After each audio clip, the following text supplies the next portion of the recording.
الرحيم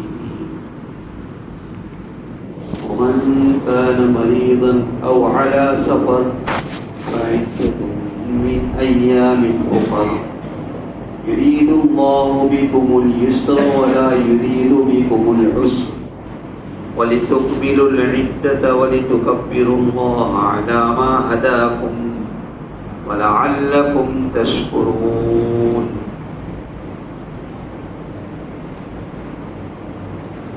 کل جو تفسیر میں بیان کیا تھا کہ شروع اسلام میں روزہ رکھنے والے کے لیے اختیار تھا، چاہے تو روزہ رکھے چاہے تو روزہ نہ رکھے، اور روزہ نہ رکھنے پر فدیہ دینے کا حکم تھا کہ ایک روزے کے بدلے میں ایک فدیہ ادا کر دے. یہ حکم باقی رہا، لیکن جب یہ آیت نازل ہوئی فمن شہید منکم الشہر فلیصم، کہ تم میں سے جو بھی اس رمضان کے مہینے میں موجود ہو اور اس کے اندر روزہ رکھنے کی صلاحیت موجود ہو تو اس کے لیے روزہ رکھنا ضروری ہے. جب یہ آیت نازل ہوئی تو فدیہ کا حکم ختم ہو گیا کہ اب فدیہ دینے کے اختیار نہیں، بلکہ اگر وہ بیمار ہے، اتنا بیمار ہے کہ بیماری کے اچھا ہونے کا امید کم ہے اور بیماری بڑھتی جاتی ہے، تو پھر حکم یہ دیا کہ روزہ نہ رکھے فدیہ دے دے.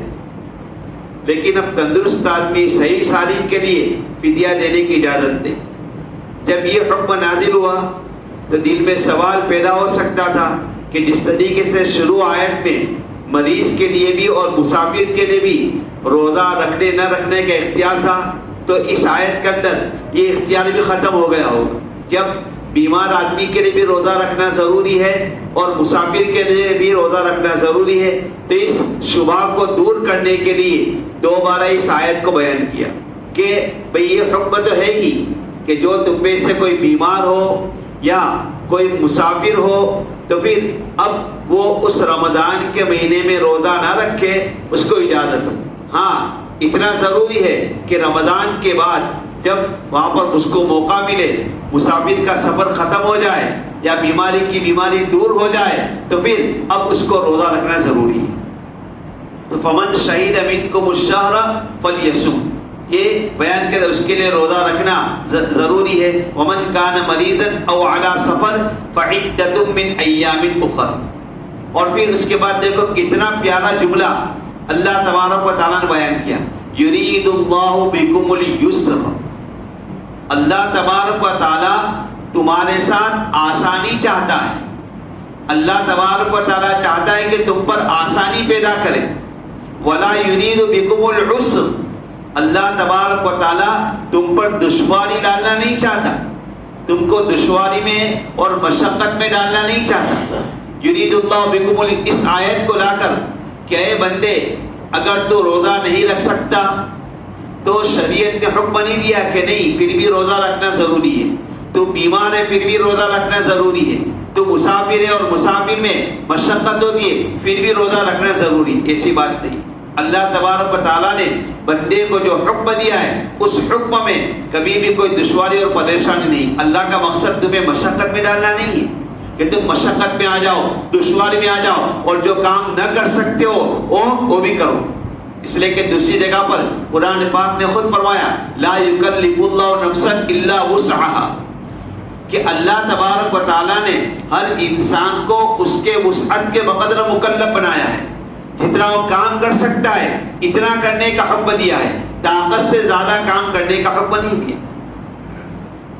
تو یہاں پر جیسے آپ نے حضرت شیخ زکریا رحمۃ اللہ علیہ کی فضائل اعمال سنتے ہوں گے تو اس میں انہوں نے ایک جملہ کہ بھئی رمضان کے مہینے کے اندر اگر تمہارے گھر پر نوکر ہے، دکان پر نوکر چاکر ہے تو اس کے کام کو ہلکا کر دو، اور اگر کام زیادہ ہے تو ایک نوکر اور بڑھا دو.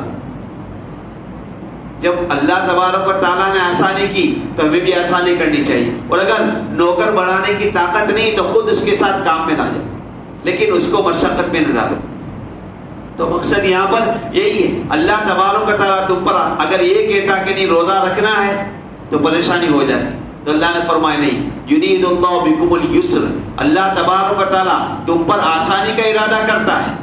ولا يريد بكم العسر، اور تم پر عسر کے معنی تنگی، عسر کے معنی مشقت نہیں چاہتا، اسی لیے حکم دیا کہ ابھی روزے نہ رکھو. وَلِتُكْمِلُوا الْعِدَّةَ، اور اس لیے بھی حکم دیا تاکہ تم اس تعداد کو، اس گنتی کو پوری کرو. کیوں؟ اس لیے کہ مسلمان ہونے کے ناطے سے، ایک انسان کے ہونے کے ناطے سے، مسلمان ہونے کے ناطے سے اگر اس کے رمضان کے روزے چھوٹ جائیں گے، اس کے دل میں افسوس ہوگا کہ بھئی اتنے مبارک مہینے میں میرے روزے چھوٹ گئے، ایسی بیماری آ گئی میرے روزے چھوٹ گئے، ایسے حالات آ گئے کہ میرے روزے چھوٹ گئے، وہ پریشانی میں ہوگا.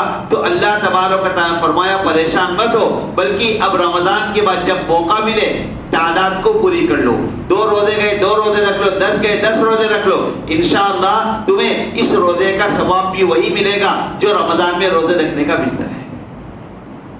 اگر عذر کی وجہ سے، عذر کی وجہ سے روزے ہو گئے تو صرف جتنی روزے گئے ہیں اتنا پورا کر، جیسے کل بھی بتا دیا تھا. اور اس روزے میں بھی اتنی آسانی ہے کہ ایک ساتھ میں کرنا بھی ضروری نہیں ہے، ترتیب سے کرنا بھی ضروری نہیں، بلکہ جب موقع ملے روزہ پورا کرے اور اللہ تعالیٰ اس کا ثواب دے گا. لیکن اگر کوئی عذر نہیں ہے، بغیر کسی عذر کے اگر روزے چھوڑتا ہے تو حدیث پاک میں یہی ہے کہ اگر کوئی آدمی رمضان کا روزہ، ایک روزہ بھی بغیر عذر کے چھوڑ دے تو پھر پوری زندگی روزہ کرتا رہے تب بھی اس کو اس روزے کا ثواب نہیں ملے گا جو رمضان کے روزے کا ثواب ہے. ایک روزے کا ثواب اس کو نہیں ملے گا پوری زندگی روزہ رکھنے تک. یہ بغیر عذر کے روزہ چھوڑنے والے کے لیے. ہاں اگر عذر کے ساتھ اللہ نے آسانی فرمائی کہ تم روزہ رکھ لو تمہیں ثواب. جیسے بھئی ایک آدمی صحیح سالم ہے اور وہ نفل نماز بیٹھ کر پڑھتا ہے، صحیح سالم، نفل نماز بیٹھ کر پڑھنا جائز ہے، بیٹھ کر پڑھتا ہے تو شریعت میں کیا اس کو آدھا ثواب ملے گا، جتنا ثواب ملتا ہے اس کا آدھا ملے گا. لیکن اگر بیمار آدمی ہے اور کھڑے ہو کر نماز نہیں پڑھتا، وہ بیٹھ کر نماز پڑھتا ہے، اس کو پورا ثواب دے گا، اللہ اس کو پورا ثواب دیں گے. کیوں؟ بیماری کی وجہ سے. تو یہاں پر بھی تجھے رمضان کا پورا ثواب ملے گا اس لیے کہ تو عذر کی بنا پر روزہ نہیں رکھ سکتا. تو فرمایا وَلِتُكْمِلُوا الْعِدَّةَ، اور یہ بھی فرمایا وَلِتُكَبِّرُوا اللَّهَ عَلَى مَا هَدَاكُمْ، اور یہ حکم اس لیے بھی دیا تاکہ تم اللہ تبارک و تعالیٰ کی بڑائی بیان کرو اس بات پر جو تمہیں راستہ دکھ رہا ہے. اللہ تعالیٰ نے جو آسانی پیدا کر دی اور کہ بھئی بیماری کے اندر نہ رکھو اور سفر میں مشقتیں نہ رکھو، اتنی آسانی، تو اللہ کی بڑائی بیان کرو کہ میرا اللہ کتنا عظیم ہے، وہ میرے اوپر انسان کا کتنا خیال کرتا ہے. اللہ تبارک و تعالیٰ نے انسان کو جو پیدا کیا ہے اور پیدا کرنے کے بعد جو نعمتیں اللہ تبارک و تعالیٰ نے انسان کو عطا کی ہے، اس نعمت کا تقاضا تو یہ ہے کہ ایک گھڑی بھی انسان اللہ کی یاد سے غافل نہ ہو. اتنی ساری نعمتیں، لیکن اس کے باوجود اللہ تبارک و تعالیٰ نے اتنی آسانی فرمائی کہ بندہ تم مجھے تھوڑی دیر راضی کر لے میں تیرا کام بنا دوں گا، تم مجھے تھوڑی دیر خوش کر دے میں تیرا کام بنا دوں گا. تو اس کے اوپر اللہ کی بڑائی بیان کرے کہ دیکھو اللہ تبارک و تعالیٰ نے ہمارے لیے کتنی آسانی فرمائی. وَلِتُكَبِّرُوا اللَّهَ عَلَى مَا هَدَاكُمْ، تاکہ تم اللہ تبارک و تعالیٰ کی بڑائی بیان کرو اس بات پر جس پر تمہیں راستہ دکھ رہا ہے. یہ راستہ آسان کرتی ہے. پھر بھی اگر کوئی آدمی اس پر عمل نہ کرے اور اللہ معاف کرے، گھر میں ہوتے ہوئے آسانی ہو پھر بھی وہ روزہ نہ رکھے تو اس سے برا کون ہوگا. اور عام طور پر لوگ ڈرتے ہیں مشقت کی وجہ سے، مشقت اس سے زیادہ مشقت بھی آدمی برداشت کر لیتا ہے. ارے اللہ کے بندو روزہ رکھ کے تو دیکھو کتنا لطف آتا ہے، کتنا مزہ آتا ہے. اللہ کے نبی صلی اللہ علیہ وسلم نے بھائی روزے دار کے لیے افطار کے وقت 2 خوشی ہوتی ہے، خوشی کہ مجھ سے کام ہوا، اور اس وقت جو خوشی ہوتی ہے پانی کے جو گھونٹ 2 پیے گا اس وقت جو مزہ آتا ہے. کیوں؟ کہ میرے خدا کے حکم سے میں 13 گھنٹے 14 گھنٹے پیاسا رہا، اب میں پانی پی رہا ہوں، میں کھجور کھا رہا ہوں. وہ لطف آئے گا، وہ پورے دن بھر کھانے میں لطف نہیں آئے گا. یہ اللہ نے آسانی فرمائی. اور پھر آگے فرمایا وَلَعَلَّكُمْ تَشْكُرُونَ، اور تاکہ اللہ تبارک و تعالیٰ نے تم پر نعمتیں برسائی. یہ نعمتیں کہ بھئی سب سے بڑی نعمت اللہ نے ہمیں مسلمان بنایا، ایمان کی دولت سے نوازا، اس سے بڑی نعمت کیا ہوگی. تو اس نے اور پھر ہمیں رمضان کے مہینے میں نیکی کرنے کا موقع دیا، رمضان کا مہینہ دیا، صحیح سالم بنایا، تندرست بنایا، سب کچھ سہولتیں دی، اس سے بڑی نعمت کیا ہوگی؟ تو اس لیے تاکہ تم اللہ تبارک و تعالیٰ کا شکر ادا کرو، وَلَعَلَّكُمْ تَشْكُرُونَ۔ اور جو کہ آگے رمضان کا ہی مہینہ اور رمضان کی مضمون چل رہا ہے، اور اس میں پھر ایک بات یہ تھی جیسے بتلا دیا تھا کہ پہلے روزے کا حکم کیا تھا کہ روزہ رکھا اور سورج کے غروب ہونے کے بعد اب اس کو کھانا جائز، کھانا پینا جائز، تعلق بیوی کے ساتھ پیدا کرنا جائز سب، لیکن کب تک؟ جب تک آدمی سو نہ جائے۔ جب سو گیا تو پھر اس کا روزہ شروع ہو گیا، یہ حکم تھا شروع میں۔ تو اس میں ایک واقعہ بھی پیش آ گیا، حضرت قیس ابن سرما رضی اللہ تعالیٰ انصاری صحابی ہے، تو وہ یہاں پر دن بھر محنت مشقت کرتے رہے، کسان تھے، انصاری عام طور پر کسان تھے، تو کھیت سے واپس آئے، شام کا وقت غروب ہو گیا، بیوی سے کہا کہ بھئی کچھ کھانا ہو تو لاؤ، روزہ میں افطار کرنا ہے۔ تو بیوی نے کہا بھئی گھر میں کچھ کھانا نہیں، گھر میں کچھ افطار کا سامان نہیں، ایک کام کرو میں ادھر ادھر سے بندوبست کرتی ہوں، میں اپنے الفاظ میں کہہ رہا ہوں کہ ادھر ادھر سے بندوبست کرتی ہوں، میں کھانا لے کر آتی ہوں، تم انتظار کرو۔ اب دن بھر کے تھکے ہوئے تھے، تو جیسے لیٹے نیند آ گئی، نیند میں چلے گئے۔ عورت جب سامان لے کر آئی تو وہ صحابی نیند میں چلے گئے، روزہ شروع ہو گئے۔ عورتیں بھی جانکار ہوتی تھی، بیوی نے کہا اب تمہارا روزہ شروع ہو گیا، تو اس صحابی نے کہا ٹھیک ہے میرا روزہ شروع ہو گیا۔ اب یہ نہیں سوچا میرا کیا ہوگا، میں بھوکا رہوں گا اور دوسرے دن بھی بھوکا، میں نہیں، میرے نبی کا حکم ہے، میرا اللہ کا حکم ہے، بس سر تسلیم خم، بس مان لیا، میرا کیا ہوگا اس کی فکر بات نہیں کرنی ہے۔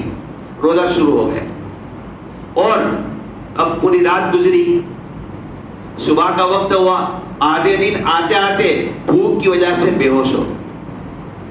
اللہ کے نبی صلی اللہ علیہ وسلم کو اس کا علم ہوا، پھر اللہ تبارک و تعالیٰ نے اور آسانی فرما دی اور حکم نازل کیا کہ اب یہ حکم نہیں ہے، بلکہ اب حکم یہ ہے کہ غروب آفتاب سے لے کر صبح صادق تک آپ کو کھانا پینا جائز ہے، چاہے سو جاؤ چاہے نہ سو، یہ پورا وقت آپ کے لیے کھانا پینا۔ اور کیا کہا؟ کلوا واشربوا، کھاؤ اور پیو، اور اس کے بعد ایک تفصیل ہے کہ صبح صادق تک تم کھا پی سکتے ہو۔ اور اتنا ہی نہیں بلکہ اللہ تبارک و تعالیٰ نے سحری کھانے کی فضیلت بیان کی، نبی پاک علیہ السلام نے سحری کھانے کی کہ بھئی سحری کا کھانا ایک برکت کا کھانا ہے۔ ایک مرتبہ اللہ کے نبی صلی اللہ علیہ وسلم سحری تناول فرما رہے تھے، ایک صحابی آئے تو آپ نے کیا پڑھا؟ برکت کا کھانا کھا لو، یہ برکت ہے۔ اسی لیے اگر کوئی رات کو کھا کر زیادہ کھا کر سو گیا، اب کھانے کی خواہش نہیں، چلو اب صبح اٹھوں گا فجر کی نماز کے وقت ہے، نہیں، پھر بھی اٹھ کر کچھ کھا لیں، کچھ نہ دل تو کھجور کھا لے، پانی پی لے، برکت ہی۔ اللہ کے نبی صلی اللہ علیہ وسلم نے اس کھانے کو برکت کا کھانا، اور اس برکت کا اظہار ہمیں ہوتا بھی ہے۔ آدمی سینے میں کتنا کھاتا ہے؟ اتنا بھی نہیں کھاتا جتنا عام طور پر ناشتے میں کھاتا ہے، اور ناشتے میں اگر کچھ کمی آ گئی، معمول کے مطابق ایک روٹی ہم نے صبح عام دنوں میں کم کھا لی تو 12 بجے سے پہلے چوہے دوڑتے ہیں پیٹ میں، بہت بھوک لگی، بہت بھوک لگی، ہوتا ہے کہ نہیں؟ لیکن یہ سحری کے اندر معمولی کھاتے، لیکن شام تک ہمیں بھوک کا احساس بھی نہیں ہوتا۔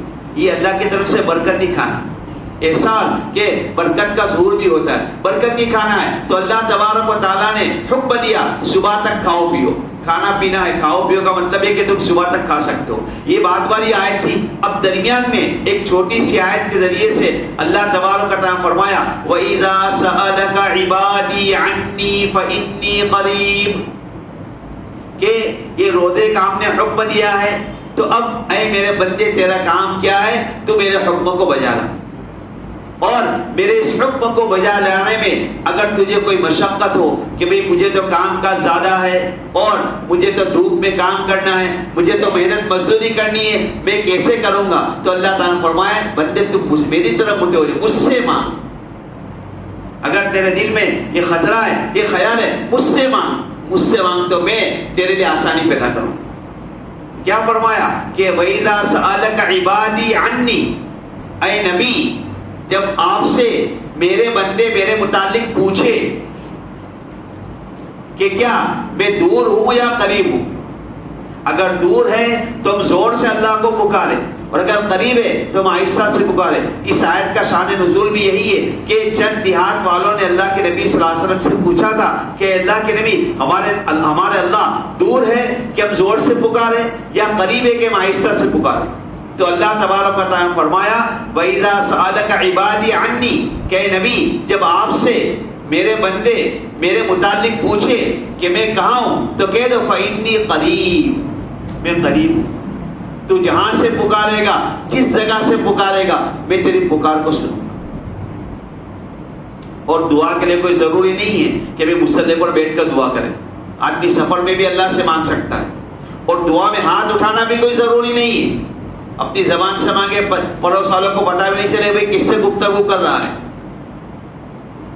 بہت سی مرتبہ ہماری آواز ہماری کان کو نہیں پہنچے گی لیکن اللہ کو پہنچ جائے گی. فإنی قریب، میں قریب ہوں، میں تمہاری دعا کو سنتا ہوں. اس لیے فرمایا اجیب دعوت الداعی اذا دعانی. کتنا بہترین جملہ ہے کہ میرا بندہ جب مجھ سے پکارتا ہے، اذا دعانی، جب مجھ سے دعا کرتا ہے تو میں دعا کرنے والے کی دعا قبول کرتا ہوں. شرط یہ ہے کہ وہ دعا کوئی نامناسب دعا نہ ہو. حدیث پاک میں اس کی تفسیر بیان کی ہے، وہ دعا نامناسب، جیسے گناہ کا کوئی کام نہ ہو، یا قطع تعلق کی کوئی دعا نہ ہو، یا کوئی ایسی دعا جو اس کے مناسب نہیں، ایسی دعا مانگے تو دعا تو قبول نہیں ہوگی. اس کے علاوہ جو بھی دعا کرے گا بندہ تو میں تیری دعا قبول کروں گا، دعا قبول کروں. اور دعا کے قبول کرنے کے بھی بہت سارے معنی آپ نے پڑھ لیے ہیں کہ ایک تو یہ ہے کہ جو دعا مانگی اللہ تعالیٰ بعینہ ہی وہی اس کی دعا قبول کرے گا. تو بندہ خوش ہوتا ہے کہ اللہ نے میری سن لی. بسا اوقات بندہ تو اپنی عقل کے اعتبار سے وہ دعا مانگتا ہے کہ مجھے یہ مل جائے، مجھے یہ مل جائے، لیکن اللہ چاہتا ہے کہ میرا یہ بندہ اس چیز کو برداشت نہیں کر سکے. 4-5 گاڑیاں مل جاوے، بڑی فیکٹری بن جائے، نوکر چاکر ہو جائے، میں مالدہ ہو جاؤں اور آگے پیچھے حسم خدم میرے پیچھے گھومے. مانگ سکتا ہے دعا، مانگو اللہ تعالیٰ سے، لیکن اللہ جانتا ہے کہ میرا یہ بندہ اس کو برداشت نہیں کر سکے گا، اس کا ایمان خطرے میں پڑ جائے گا. تو اللہ تعالیٰ اس کی دعا قبول نہیں کرتا، مطلب اس کو اس وقت نہیں دیتا، اس کا بدلہ آخرت میں دے گا. اسی لیے حدیث پاک میں کہ جب بندہ اللہ تعالیٰ کے سامنے کھڑا ہوگا اور اللہ تعالیٰ اس کو تنہائی میں بلا کر پوچھیں گے اے بندے تو نے فلاں دعا مانگی تھی، میں نے تیری دعا قبول کر لی تھی، فلاں دعا دی تھی، فلاں چیز مانگی تھی میں نے تجھے عطا کر دی تھی، لیکن فلاں دعا مانگی تھی اس کا میں نے تیری دعا قبول نہیں کی تھی، فلاں چیز مانگی تھی میں نے تیری دعا قبول نہیں کی تھی، لے بندے آج اس کا بدلہ لے لے، تو نے جو دعا مانگی تھی اس کا بدلہ آج دے دے. تو بندہ تمنا کرے گا کاش کہ دنیا میں میری کوئی دعا قبول ہی نہ ہوتی تو آج آخرت میں ملتی. تو یہ تو ہے کہ دعا کرنے والا کبھی نامراد نہیں ہوتا. اور تیسری بات، اگر دعا کرتا ہے تو کبھی اس کے لیے وہ چیز مصلحت پہ نہیں ہوتی، اللہ اس کو نہیں دیتے لیکن اس کے بدلے میں اس سے کوئی مصیبت کو دور کر دیتا ہے. لیکن دعا کے لیے کچھ شرائط بھی ہے، دعا کے کچھ آداب بھی ہے. اللہ تبارک و تعالیٰ سے سیدھے نہ مانگے بلکہ دعا کے آداب کے پہلے اللہ کی تعریف بیان کرے. اے اللہ آپ بڑے شفقت کرنے والے ہیں، بڑے مہربان ہیں، آپ ہمیں روزی دینے والے، اس طرح تعریف کرے. اللہ کے نبی صلی اللہ علیہ وسلم کے پاؤں پر درود بھیجے پھر دعا کرے. یہ دعا کے آداب ہے. ڈائریکٹ نہیں، کسی بڑے کے پاس جاتے ڈائریکٹ نہیں مانگتے، پہلے اس کی تعریف کرتے تھے. تو اللہ تعالیٰ کے سامنے بھی دعا کرنی ہے تو دعا کا طریقہ یہ ہے، اللہ تعالیٰ سے دعا مانگے اور یقین کر لے میری دعا قبول ہوگی، اللہ مجھے ضرور دے گا. اور اگر نہ ملے تو یہ کہہ دے کہ بھی میرے لائق نہیں تھی اس لیے میری دعا قبول نہیں ہوئی. انبیاء کرام اور اولیاء کرام سالہ سال تک دعا کرتے، کبھی دعا سے تھکے نہیں. حضرت زکریا علیہ السلام نے اپنے بیٹے کے لیے دعا کتنے سال تک کی، اس کے بعد یحییٰ پیدا ہوئے علیہ السلام. حضرت یحییٰ کی پیدائش کتنے سالوں دعا کرنے کے بعد، حضرت ابراہیم علیہ السلام نے کتنے سالوں دعا کی ہوگی بیٹے کی، پھر اللہ نے ان کی دعا قبول کی، حضرت اسماعیل پیدا ہوئے. تو ہمارا کام تو کیا اللہ سے مانگنا ہے. ورنہ آدمی بہت مانگا اللہ سے لیکن کہ 2 دن سے مانگتا لیکن دعا قبول ہی نہیں ہوتی. 20 سال تک دعا کرتے رہے، اس کے بعد دعا قبول. تو ہمیں تو یہی، اور قبول نہ ہو تو یہ کہ بھی میرے لیے مناسب نہیں ہوگا اس لیے اللہ نے مجھے نہیں دیا، تو سکون ہوگا. آگے فرمایا فَلْيَسْتَجِيبُوا لِي، اب جب میں نے وعدہ کر لیا ہے کہ تم مجھ سے دعا کرو گے، میں تمہاری دعا قبول کروں گا، تو تم کو بھی چاہیے کہ تم میری باتیں مان لو. فَلْيَسْتَجِيبُوا لِي، ان کو چاہیے کہ وہ میری بات مان لیں، جس چیز کا میں نے حکم دیا ہے اس کو بجا لیں. تم میرے بن جاؤ گے تو میں تمہارا بن جاؤں گا. تم میرے تو بن کے دیکھو، میرے حکم کے مطابق عمل کر کے تو دیکھو، جس چیز کا حکم دیا ہے اس پر عمل کر کے دیکھو، پھر کیسے فتوحات اترتی. فَلْيَسْتَجِيبُوا لِي، ان کو چاہیے کہ وہ میری دعوت کو، میری بات کو قبول کرے. وَلْيُؤْمِنُوا بِي، اور ان کو چاہیے کہ مجھ پر یقین کرے. یعنی کیا یقین کرے؟ کہ میں موجود ہوں دنیا کے اندر، میں اس کا یقین کرے. میں حاکم ہوں، میں حکیم ہوں، میں سب کی دعاؤں کو سنتا ہوں، اس کا یقین کرے. تو یہ لعلہم یرشدون، تاکہ نیک راہ پر آ جاؤ. اے نبی آپ ان کو بتلا دیجئے لعلہم یرشدون، تاکہ وہ لوگ نیک راہ پر آ جائے. تو دیکھو اس مختصر سی آیت میں اللہ تبارک و تعالیٰ نے دعا کرنے کا حکم دیا ہے، اور اس آیت کو یہاں پر لانے کا مقصد یہی ہے. روزے کے بیان چل رہا ہے، اور روزے کے درمیان اس آیت کو لانے کا مقصد یہ کہ بظاہر ایک مشقت کی چیز ہے، روزہ رکھنا ایک مشقت ہے. باقی تمام عبادت کرنا آسان ہوتی ہے، روزہ کی مشقت ہے. تو مشقت کے موقع پر تم مجھ سے مانگو تو میں تمہاری مشقت کو دور کروں. اس لیے درمیان میں اس آیت کو لیا ہے. اللہ تبارک و تعالیٰ ہمیں اپنے احکام پر عمل کرنے کی توفیق عطا فرمائے، اور جس چیز کا بھی ہم پر حکم آئے ہمیں خوشی خوشی اس کو بجا لانے کی توفیق عطا فرمائے. ایک بندے ہونے کے ناطے سے اللہ تبارک و تعالیٰ کے ہم پر جو احسانات ہیں، جو انعامات ہیں، اس لیے ہمیں ہر عمل کو خوشی خوشی عمل کرنے کی توفیق عطا فرمائے. دیکھو یہاں پر ایک بات، ایک تو انسان عمل کرتا ہے، نماز پڑھنے کے لیے آ گیا، روزہ رکھنے کے لیے رکھ لے، کیا کرے؟ اللہ نے حکم دیا تو روزہ رکھتا ہوں، تو روزہ تو ہو جائے گا، لیکن وہ ثواب نہیں ملے گا جو ملنا چاہیے. یہاں پر نہیں، میرے خدا نے حکم دیا تو میں خوشی خوشی اس کے لیے تیار ہوں. میرے خدا نے حکم دیا ہے، میں خوشی خوشی مسجد پہ جا رہا ہوں، وہ سمجھ کر نہیں، خوشی خوشی کام کریں گے تو اس کے انعامات بھی اللہ تعالیٰ کی طرف سے نازل ہوں گے. اللہ تبارک و تعالیٰ مرتے دم تک ہم سبوں کو شریعت کے احکام پر عمل کرنے والا بنائے.